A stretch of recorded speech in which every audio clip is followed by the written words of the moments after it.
Praise the Lord everyone. आप सुन रहे हैं आत्मा की आवाज और आज हम मनन के लिए निकालेंगे सपोपदेशक की पुस्तक, उसका 7वां अध्याय।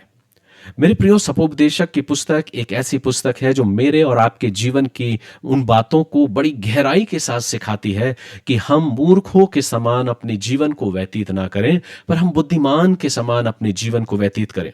बुद्धिमानी किन बातों में है? वो बातें जो इस पुस्तक में दर्शाई गई हैं, जब हम इसका मनन करते हैं तो हम जीवन को जीने पाते हैं कि अपने इस जीवन को किस प्रकार से जिया जाए। और इसलिए जब हम सपोपदेशक की पुस्तक का लगातार मनन करते हैं तो हम एक उस ज्ञान को, उस सच्चाई को, उस हकीकत को पहचानने पाते हैं कि सही क्या है और गलत क्या है। जब इस पुस्तक का हम मनन करते हैं तो हम इस बात को पाते हैं कि सुलेमान, जिसको परमेश्वर ने अथाह ज्ञान से परिपूर्ण किया था और दुनिया की सबसे ज्यादा कीमती चीजों से उसको नवाजा गया था और सबसे धनाढ्य राजा वो हुआ, उसने अपने जीवन के पलों में इन बातों को लिखा। उसने कहा कि हमारा नाम हमारे पास की चीजों से नहीं है, लेकिन हमारा नाम जो है वो अनमोल चीजों से कहीं ज्यादा महत्व रखता है। इसलिए हम अपने नाम को चीजों के द्वारा निर्भर ना करें। आज आप इंटरनेट की दुनिया में जब जाएंगे तो हम इन बातों को देखते हैं कि ज्यादातर लोग उस भीड़ में, उस दौड़ में दौड़ने में लगे हैं जिनके पास इन भौतिक चीजों की भरमार है। जब आप इंटरनेट पर, यूट्यूब पर चीजों को सर्च करेंगे तो आपको चारों तरफ यही देखने में नजर आएगा, किसके पास क्या है, कौन क्या चीजों को लेकर चल रहा है और उनका स्टैंडर्ड, उनका लेबल, उनकी उन भौतिक चीजों से और उनकी उन फैशन के द्वारा, उनकी शोहरत, उनके रहन सहन, उनकी पद, उनकी प्रतिष्ठा के द्वारा आज दुनिया प्रदर्शित कर रही है। और आज बहुत से लोग हैं जो इसी दुनियावी दौड़ में भागे चले जा रहे हैं, लेकिन बहुत थोड़े हैं जो परमेश्वर के वचन के द्वारा सोच और समझकर जीवन में निर्णय लेते हैं। आज बहुत से लोग ये सोचते हैं कि जब संसार की वे बेशकीमती चीजों को जब वो अर्जित कर लेंगे तो उनका भी नाम लोगों की श्रेणी में आ जाएगा, लेकिन ये सच्चाई नहीं है मेरे प्रियो। परमेश्वर का वचन मुझसे और आपसे बात करता है कि अच्छा नाम अनमोल इत्र से और मृत्यु का दिन जन्म के दिन से उत्तम है, यानी कि बेहतर है। लेकिन आज हम चारों तरफ जब देखें तो दुनिया जो है वो एक ऐसी दौड़ में भागी चली जा रही है जो अपने नाम को भौतिक चीजों से और तमाम सारे उन बातों से लोगों के सामने प्रकट कर रही है, और लोग भी आज उन्हीं बातों का अनुसरण कर रहे हैं। आप बहुत गंभीरता के साथ इन बातों का विचार करिए और सोचिए, क्या आज आपके जीवन में दुनियावी चीजें आपके नाम से ज्यादा महत्व रखती हैं या आपका नाम ज्यादा महत्व रखता है? इसलिए प्रभु का वचन मुझे और आपको सिखाता है। सुलेमान इस बात को कहते हैं कि असली विरासत हमारे पास कितना है और क्या है, इन चीजों में नहीं है, लेकिन असली विरासत जो है वो अच्छे नाम में है और अच्छे चरित्र में है। अगर हमारा नाम और हमारा चरित्र अच्छा होगा तो हम अपने आप इन भौतिक वस्तुओं से कहीं ज्यादा बढ़कर होंगे। जब हम परमेश्वर के इस वचन को पढ़ते हैं, मनन करते हैं, तो ये जीवन के उस गहरे अर्थ को मुझे और आपको सिखाती है। ये पहला पद जो है ये बहुत महत्वपूर्ण पद है, और महत्वपूर्ण पद इसलिए क्योंकि यहां पे नाम को सबसे ज्यादा महत्व दिया गया है, यहां तक कि उसे सबसे महंगे इत्र से बढ़कर दर्शाया गया है। जब हम इंटरनेट की दुनिया में खोते हैं तो हम ये देखते हैं कि सबसे ज्यादा लग्जरियस चीजें किसके पास है और फिर उसका नाम उजागर होता है। लेकिन मेरे प्रियो, ये चीज बाइबल बिल्कुल इसके विपरीत बयां करती है। बाइबल उस बात को बयां करती है और वो कहती है कि अच्छा नाम अनमोल इत्र से, यानी कि हमारे जीवन में नाम की महत्वता हमारी जिंदगी से और हमारे चरित्र पर निर्भर करती है। आगे जब इस वचन को हम पढ़ते हैं तो वहां पर एक और बात बताई गई है, जैसा कि लिखा है कि मृत्यु का दिन जन्म के दिन से बेहतर है। ये क्यों ऐसा सुलेमान लिखता है? कौन कह सकता है कि मेरे लिए मृत्यु का दिन सबसे ज्यादा उत्तम है? क्योंकि मृत्यु हमें जीवन का असली बात को या असली अर्थ को सिखाती है। मैं जब इस पर मनन कर रहा था तो बहुत गहराई के साथ मैंने इस विषय पर विचार किया, क्यों सुलेमान इस बात को लिखता है कि मृत्यु का दिन जन्म के दिन से उत्तम है। क्योंकि जब इंसान का इस संसार में जन्म होता है तो वो अपने जन्म के साथ अपने जीवन में उन दुख और तकलीफों को भी लेकर आता है, लेकिन जब इंसान इस संसार से पलायन करता है, जब इस संसार से वो कूच करता है, जब उसका समय आता है, तो वो इस संसार की तमाम सब दुख तकलीफों से नजात पाता है। वे दुख तकलीफें अब उसके जीवन में नहीं रहेंगी। और इसलिए सुलेमान उस जीवन की सच्चाई को, उस हकीकत को बयां करता है कि मृत्यु का दिन जन्म के दिन से उत्तम है। वह यहां पे इस बात को बताता है कि हम अपने जीवन को किस रीति से जी रहे हैं। हमने अपने नाम को, अपनी गवाही को इस संसार में कैसे छोड़ा है। लोग आपको आपकी दौलत से, आपकी शोहरत से, आपके पद से, आपकी दुनियावी चीजों से, आपके फैशन से, आपके स्टैंडर्ड से और आपकी उन तमाम सभी उन महंगी चीजों से याद नहीं करेंगे, लेकिन आपको किया जाएगा स्मरण आपके नाम के द्वारा, आपके जीवन के द्वारा, कि आपने संसार में अपनी गवाही को, अपने जीवन को कैसे छोड़ा है। इसलिए सच्चा जीवन वही है जो परमेश्वर और लोगों के सामने आदरमान हो, जो लोग उस शख्स का, उस व्यक्ति का आदर करें। जब आगे हम वचन को पढ़ते हैं तो लिखा है, भोज के घर जाने से शोक ही के घर जाना उत्तम है, क्योंकि सब मनुष्यों का अंत यही है। यह जीवन की उस हकीकत को, उस सच्चाई को सुलेमान बयां करते हैं और वो कहते हैं कि जीवन में आनंद तो सबको ही मनाते हैं, और सिर्फ आनंद मनाना ही हमारे और आपके जीवन के लिए महत्वपूर्ण नहीं है, लेकिन यहां पर वो जीवन की उस हकीकत को, सच्चाई को बताते हैं कि हमारे लिए जरूरी है कि आनंद के घर जाने से बेहतर है कि हम शोक के घर जाएं। ये जीवन का बहुत ही गहरा उस अर्थ को बयां करता है कि हम अपने जीवन में किसको महत्व दे रहे हैं। जब आगे हम वचन को पढ़ते हैं तो लिखा है, हंसी से खेद उत्तम है, क्योंकि मुंह पर के शोक से मन सुधरता है। जब हम इन पदों को पढ़ते हैं पांचवें पद तक, तो हम इन बातों को देखते हैं कि सुलेमान जिंदगी की उन हकीकत को, उन सच्चाइयों को मेरे और आपके जीवन में बयां करते हैं कि हर समय अपने जीवन में हंसी ही नहीं, लेकिन कुछ पल ऐसा भी होना चाहिए कि जब हम गंभीरता के साथ विचार कर सकें। बुद्धिमानों का मन शोक करने के घर की ओर लगा रहता है, परंतु मूर्खों का मन आनंद करने वालों के घर की ओर लगा रहता है। यहां पर सुलेमान उन बातों को बयां करते हैं कि हमारे जीवन में महत्वपूर्ण चीजें क्या है। क्या हम आनंद करने में, मनोरंजन करने में ज्यादा उत्सुकता दर्शाते हैं, या हम ऐसे लोगों के साथ अपने समय को व्यतीत करना चाहते हैं, या उन्हें अपनी उस सांत्वना को देना चाहते हैं, अपने समय को बिताना चाहते हैं जो दुखित हैं और शोकित हैं। और इसलिए वो जीवन की उस सच्चाइयों को बयां करते हैं।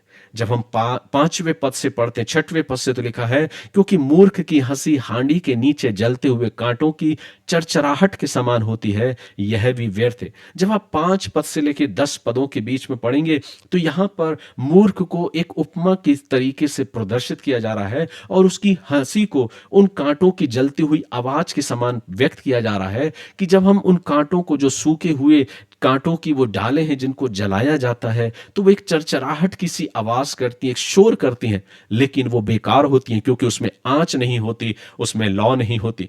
थोड़ी देर के लिए तो वो जलती हैं और उसमें आंच आती है, लेकिन थोड़ी देर के बाद वो समाप्त हो जाती है, बेकार हो जाती। तो सुलेमान जीवन की उस गंभीर हकीकत को बयां करते हैं, और वो ये बताते हैं कि हमारे और आपके जीवन में ये ध्यान रखना चाहिए, इन बातों पे हमें विशेष अपने जीवन को लेकर आना चाहिए कि हमारे लिए क्या सही है, क्या गलत। और इसलिए सुलेमान यह कहते हैं कि बुद्धिमान की जो डांट है वो मूर्ख की हंसी से कहीं ज्यादा बेहतर है। इसलिए जीवन में संतुलन का होना बहुत जरूरी है, और संतुलन ऐसा कि हम कभी भी अपने जीवन में अनुशासन और डांट को नजरअंदाज ना करें, क्योंकि अनुशासन और डांट ही मेरे जीवन को सच्चाई के मार्ग में और बुद्धिमत्ता के मार्ग पे मुझको आगे बढ़ाती है। सुलेमान आगे इन वचनों को लिखते हुए बताते हैं कि घूस और लालच बुद्धि को बिगाड़ देती है। आज हम अपने जीवन में आसपास इन चीजों को देखते हैं कि कई लोग, इतने लोग जिन पर हमें कई बार बड़ा विश्वास था, हम यकीन करते थे, उनका नाम था, लेकिन हम इस बात को देखते हैं कि जब उनके मन में घूस और लालच समाया तो उन्होंने उनकी बुद्धि को भ्रष्ट कर दिया। आज कई ऐसे उदाहरण हम अपने आसपास की दुनिया में देखने को मिल जाते हैं। परमेश्वर का वचन आगे ये भी सिखाता है कि जीवन में इंसान को घमंड नहीं करना चाहिए, लेकिन बड़ी धैर्यता के साथ अपने जीवन को जीना चाहिए। जब जीवन में हम आगे बढ़ते हैं तो सुलेमान कहते हैं, जब आप वचन को पढ़ेंगे तो लिखा है, और इस बातों को वो बयां करते हैं कि अपने जीवन में अतीत को हर समय स्मरण मत करो और अतीत की बातों की ओर अपने ध्यान को मत लगाओ। और जब वो इस वचन को लिखते हैं तो वो कहते हैं कि किसी काम के आरंभ से उसका अंत उत्तम है, और धीरजबंद पुरुष अहंकारी से उत्तम है। और इसलिए जरूरी है कि इंसान अपने जीवन को धैर्यता के साथ अपने जीवन को व्यतीत करे। और इसलिए 10वें पद को जब हम पढ़ते हैं तो लिखा है, यह ना कहना बीते दिन इनसे क्यों उत्तम थे, क्योंकि यह तू बुद्धिमानी से नहीं पूछता।